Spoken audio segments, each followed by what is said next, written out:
আসসালামু আলাইকুম। Hi guys, মই সেলিমা মুৰ্ছিদে আপোনালোক সকলোকে মোৰ চেনেললৈ স্বাগতম জনাইছোঁ। আশা কৰোঁ আপোনালোক সকলো ভালে আছে।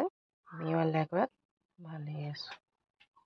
আজি বোলো দহি কচু খাৰ অকণ বনাওঁ। প্ৰথমতে মই কুকাৰটো গৰম হ'বলৈ দিলোঁ, তাৰপিছতে তাত মিঠাতেল দি দিলোঁ।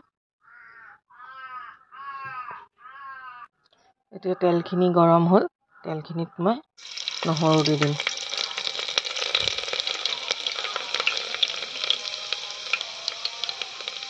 এতিয়া নহৰুখিনি ৰঙা হৈ গ'ল। এতিয়া মই তাত চৌদা পানী দিছোঁ।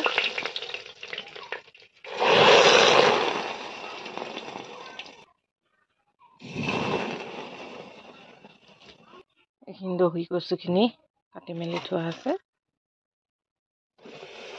দহি কচুখিনি দি দিম।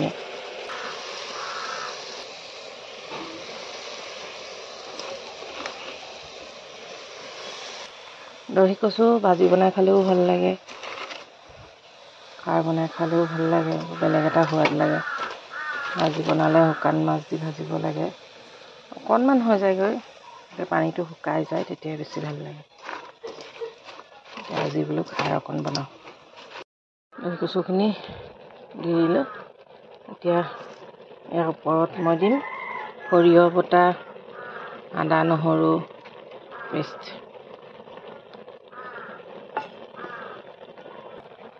আন্দাজমতে ইয়াৰ ওপৰত দিম নিমখ। লগতে আৰু দি দিছোঁ মই ছাগলী মাংস, ড্ৰাইকৈ ফ্ৰাই কৰি পেলাই, সুদাকৈ ভাল নালাগিব ন, ড্ৰাইকৈ ফ্ৰাই কৰি পেলাই ছাগলীৰ মাংস মিলাই দিছোঁ। পোকে উতলিছে বাৰু, এতিয়া মই ঢাকন লগাই দিম। খাৰখিনি হৈ গ'ল মোৰ ইতিমধ্যে।